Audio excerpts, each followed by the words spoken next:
everybody, and welcome to the MEFA podcast. My name is Jonathan Hughes. And I'm Julie Shields-Rutyna. And as always, we have a great show lined up for you today.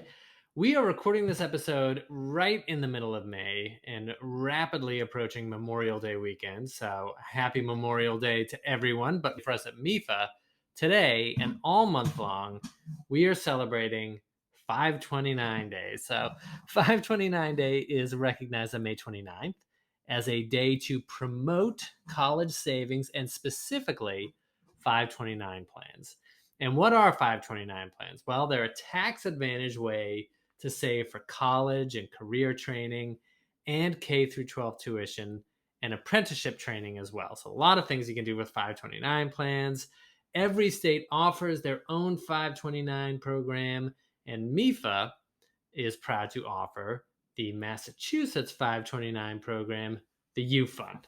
And so on today's episode, you're going to hear from Kate Ryder, who's a high school counselor in Massachusetts and a parent who's saving in a U.Fund for her son as well. So I loved hearing what she had to say. So will you. So stick around for that. But I have to say, Julie, that after I cast my net to find a U.Fund customer who'd come on the show and talk to folks about their experience, and I mean, I'm very grateful that Kate came on to do that, and she was fantastic.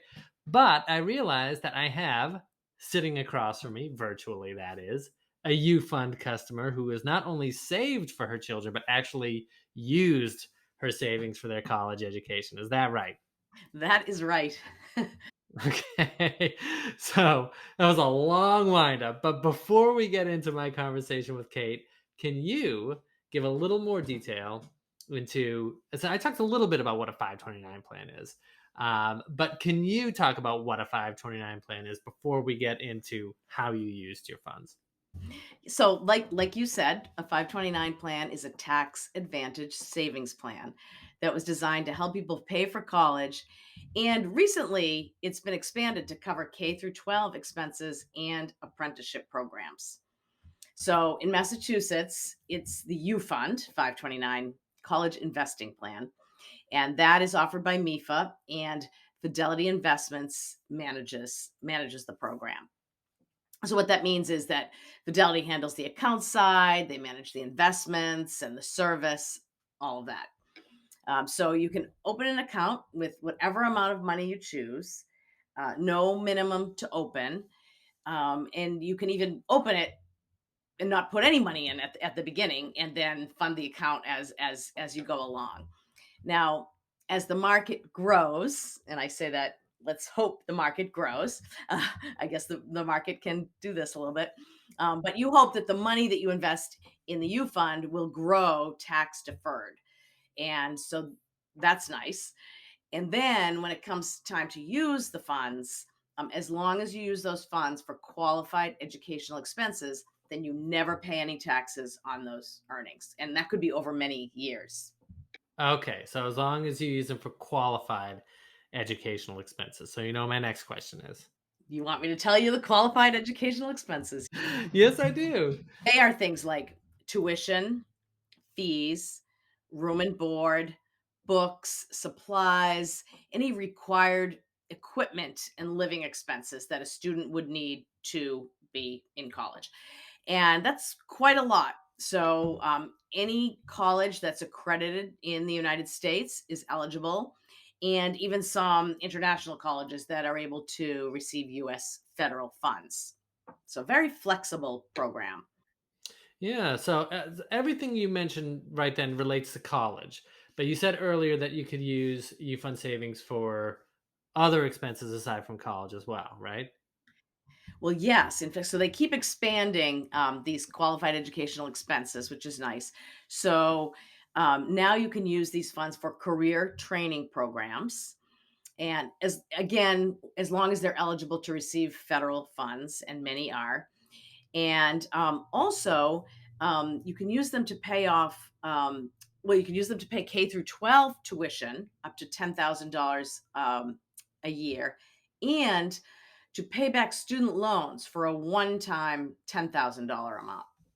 Now, I do want to go back to those eligible expenses for college now. So I've had The reason is I've had a lot of conversations, some of them long conversations with parents about exactly what they were able to use their 529 money for. So we already said tuition and fees, room and board, books, supplies, and equipment. What about living expenses?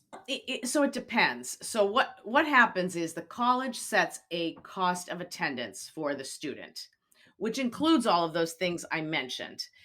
Um, and so if a student, let's say, is living off campus, the college has set an amount for what that might cost. And so you really need to have it just has to fit within that college's cost of attendance budget.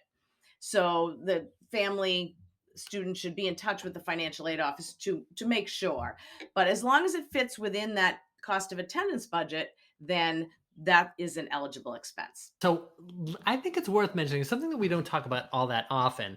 What are some things that are not eligible expenses, but that some people might assume are eligible expenses?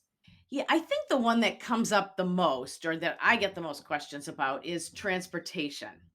So, um, yes, that seems like that really is that's part of that cost of attendance that the school puts together. The school would put together maybe some small transportation expense, but you really can't. That's not an eligible expense for qualified education expenses, and I think that's mainly because they want to make it clear a student cannot buy a car with these 529 funds. And I think that's a question that a lot of students have. They buy a car to travel to college, but that is just not considered a qualified educational expense. Okay, let's talk about your experience. Yeah, so I started when my kids were maybe one was in elementary school and one was in middle school. And honestly, I wish I started earlier.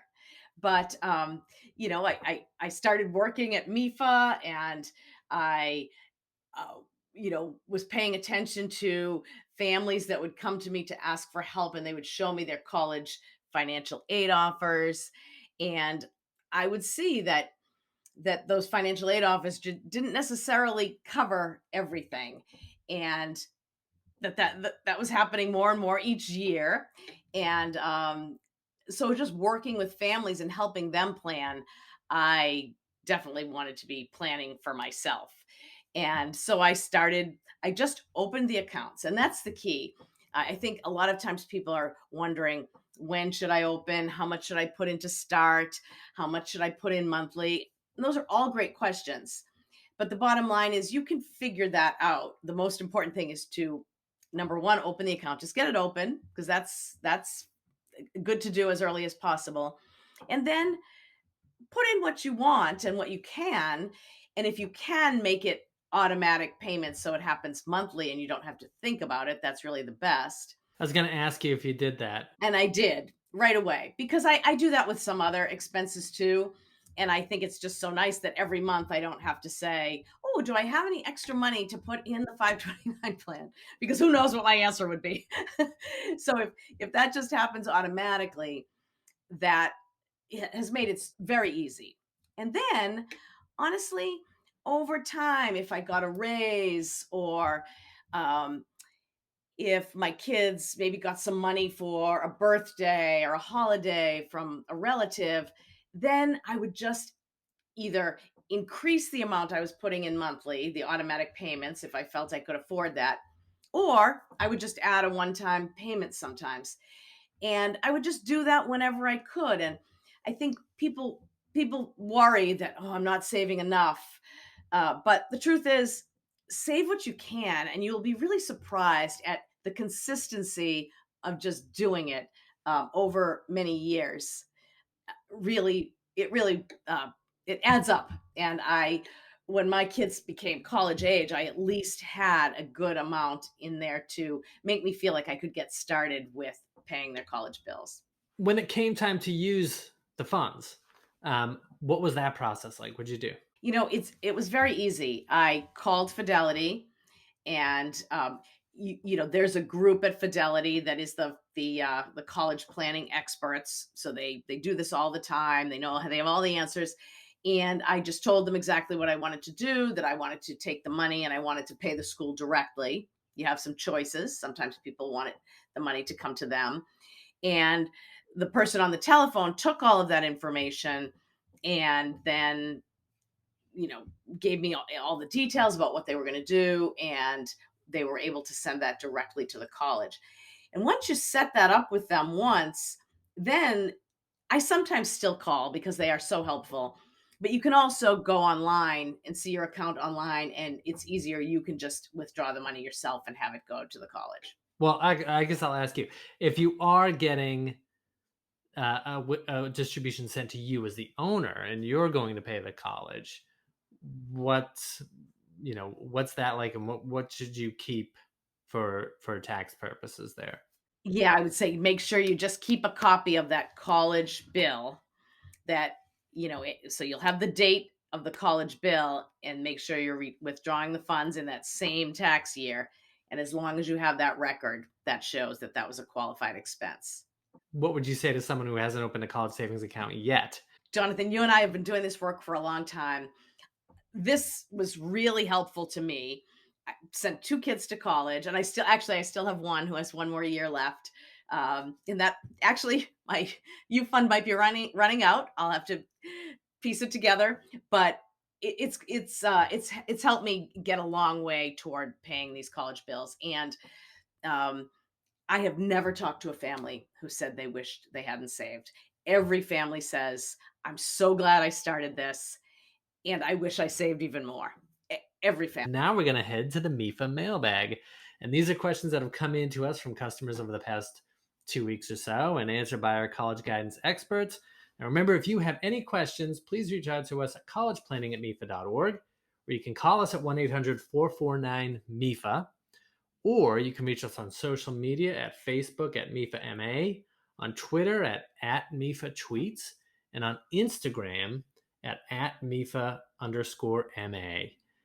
Today's question comes to us from Cindy, who's just checking on if her baby steps deposit has arrived. So that was kind of a flimsy pretext of me just saying, Julie, can you explain the Baby Steps program? Sure. Well, we're in this field, right? So we know about paying for college and how savings can be helpful, but not everyone knows that. And in general, when someone just has a baby, they're not necessarily thinking, I need to save for college, right? I mean, it seems so far away. They have many more immediate concerns. And so there's really a wonderful program that's through the state treasurer's office and the Office of Economic Empowerment within the state treasurer's office called Baby Steps. And MEFA works closely with that office. Um, and it's that every baby born in the state of Massachusetts, born or adopted in the state of Massachusetts, can receive $50 as an incentive to open a U-Fund account. And the hope is that this incentive will put that in the mind of people who might not be thinking about it or are thinking about other things, and will get people to say, "Oh, that's a good idea. I'm going to start this process. Let me learn more about it. Oh, and find out how great it is to save." So what someone needs to do is just open a U-Fund account within the first year of the child's birth or adoption. And if the person, a person does that, automatically they will receive $50 into the account through the Baby Steps program. If you have any questions about Baby Steps, if you're eligible, if you are related to someone who may be eligible or know someone who may be eligible and you want to find out more information, you can visit mass.gov/babysteps. And if you have any questions about saving for college, whether it's Baby Steps or U-Fund or planning, saving, paying for college at all, you can call us up at 1-800-449-MEFA, or you can email us at collegeplanning@mefa.org, because we have a bench of college guidance experts waiting to answer your call. Now let's go to my interview with counselor, saver, and mom, Kate Ryder. Hi, my name is Kate Ryder. I am a school counselor in Massachusetts for high school students, and I have a child who is 1.5 years old. So we are saving for him for college. Was that something that you knew you were always going to do once you were having a child, that you were going to open up a savings account for him for college? Yes, we actually started saving and started the account before we even tried to get pregnant. Oh, really? Yeah. We were married, we knew we wanted kids, we were still kind of figuring out the timeline, but we figured, hey, we can always set aside some money now for the kids in the future. Just give it as much time as possible to grow. So we set up the account. A couple months later, decided to get pregnant, and then here we are. So what was that like, setting up the account? What was the process of doing that? And then once your child was born, how did you switch that over? So setting up the account was really straightforward. There wasn't much to it. It was just kind of creating the account, um, getting all the information that you need whenever you set up an account, but nothing like extra or super confusing. Once he was born, we created a new account for my son and we were able to move the funds over. And that was pretty seamless. And we just kind of switched the money over and it's been pretty simple. And we even had to call Fidelity at one point to get clarification on some stuff, and they were super helpful. So you actually did speak with the person there and they were able to help you out. Yeah, actually being able to talk to a human is such a big difference.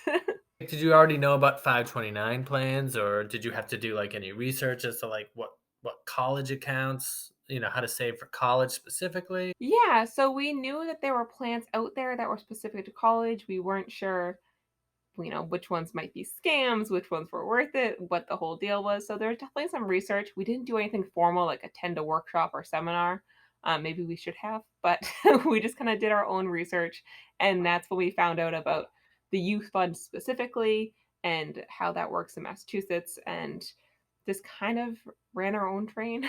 Why did you pick the U-Fund specifically? Because we know it's what Massachusetts offers, and both me and my husband are from Massachusetts, so it didn't really make sense to look at other states' offerings.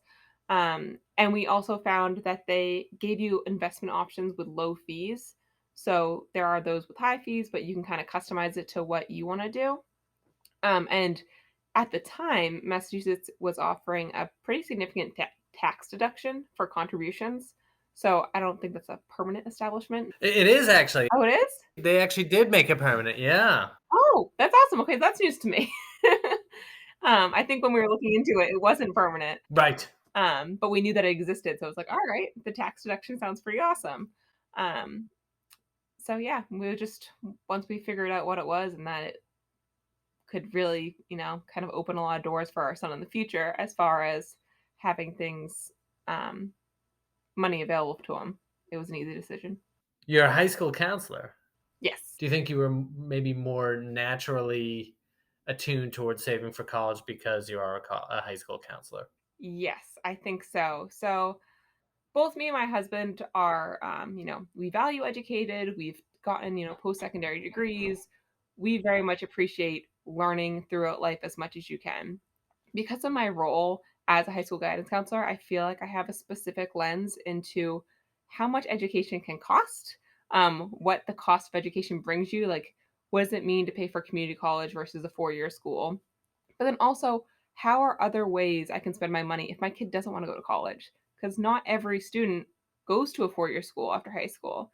So are we wasting money by saving it if our child doesn't end up going that way? And I know through my experience that that's not the case at all. There are so many educational opportunities after high school that aren't 4 year school. So maybe your student doesn't want to do a 4 year school, but they do want to do community college, or they do want to do a trade school, or they do want to do some sort of program that's going to help them train, be prepared for a career. And from my understanding of the U.Fund, as long as it's that educational opportunity, the money can be used in that way. So I see students prepare for a lot of different lives after high school. And I also see the cost of all of that. And some students are fortunate enough to get help from their parents, and some are really navigating the loan process on their own. And I just know that whatever way I can support my child when that time comes, I want to be able to do it. If I can ask, um, how you contribute to the program. Yeah, we did an initial contribution, and then we also opened it up to anyone who wants to give it as a gift. So, like our parents or siblings will maybe offer a gift during his birthday or Christmas or something because he has enough toys. So this is a great alternative plan rather than filling my house up with more stuff. But we also do a monthly contribution, so just a little bit more every month that we just set aside as part of our budget so that it will grow in addition to the compound interest as it's already growing. Did you set up a, a gifting page or send out a link, or how did you invite other people to gift money in? Yeah, so when you're in the account, they offer you like a link for other contributions. I forget exactly how they phrase it, but they make it pretty clear like, hey, if you want to send this to people, they can contribute directly to the account without having like account access. And so for anyone who asks, then we just send that quick link over and they're able to do it. My dad's done it multiple times and he's not technologically savvy. I don't mean to insult him, but there's room for error a lot of times when he's working the computer, and he's been able to do it fine. Have you found that to be an effective way to grow the account? Yeah, I mean, I don't wanna just, like, send it to people in a way like, "Hey, give our son money," but if they're like, "What toys does he need?" I'm like, "I would rather you spend $30 here than at Walmart." Like, spend money towards his education. I don't need more plastic stuff in my basement, and it's been a great way to save my sanity, and they also feel, proud to be able to contribute to his future. Just out of curiosity, do you find yourself checking the balance or not very often? No, not really. We'll check if we know someone said like, "Oh, we contributed something," just because they typically ask us, "Can you check to make sure it went through?"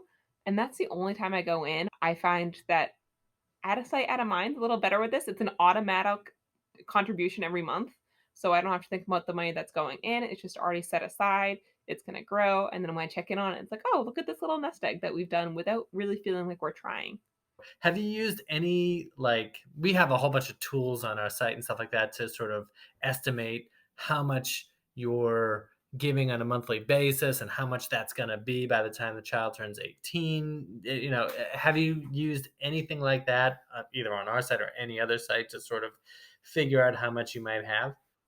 Yeah, I definitely have. I'm a sucker for those like fun calculator things, or like how much is college gonna cost in like this year, and how much are your investments gonna grow and everything. So I definitely did that, especially in the beginning when we were setting it up, because we also didn't have a real sense of like how much should we contribute now, how much should we contribute on a monthly basis, what is helpful, what isn't going to be enough, and I mean, we end up finding a number, but I think just like you said, having it in the first place is the biggest step. And then anything that you can do to add to it on a regular basis is awesome. But those calculators and different tools I thought were pretty fun to play with. Part of these calculators are future college cost calculators as well. And so when you see those big balances, I was talking about the first time when my son was born, my colleague said, "Oh, let's see how much college is going to be for him when he get," and you see this huge number. Um, I wonder if you had that experience and what your thoughts were, and what would you say really to somebody else who has that experience and they don't know whether they should be saving because that number is so big. Yeah, so I definitely played with that calculator, and the number is so big, but it wasn't incredibly shocking because this is a pattern that we've been seeing over years, and especially in my role as a high school counselor, like you see the cost of college is going up and up. But we also see more and more like cost incentives and loan forgiveness and alternative programs where you can save money in really creative ways. So even though I see the cost going up, I know that I can't actually predict the future. It's not looking at a crystal ball. It's just saying, hey, if we follow these patterns, this is what we might see. And I'm not 100% convinced we will follow those patterns. I'm hoping at some point people will say this needs to stop and the cost needs to become a little bit more manageable.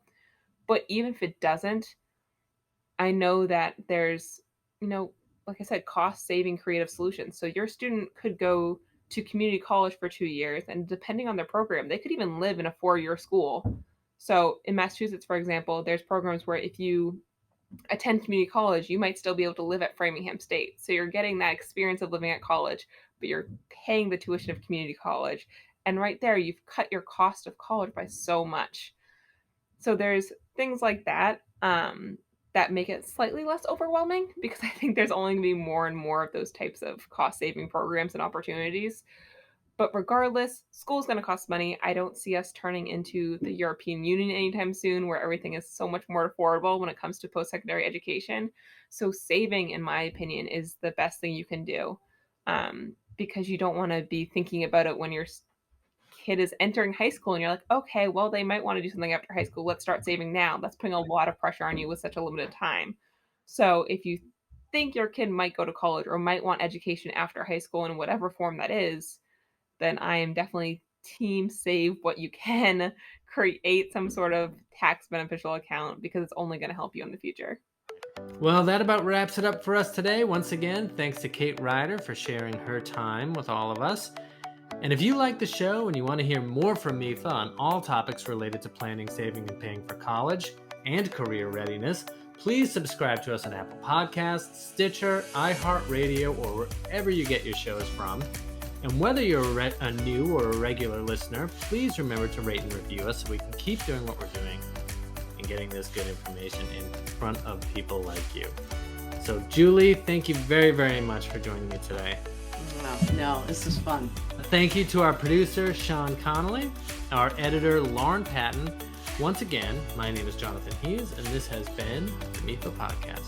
Listen, I just wanted to break in and say, in all the talk about how great it is to save for college and how you should do it right now, I thought it would be good if I told you exactly how and where you could open up a U.Fund 529 account. And it's really easy. All you have to do is go to mefa.org/U.Fund.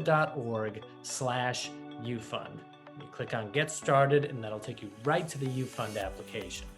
All right, guys, thanks for listening. Bye.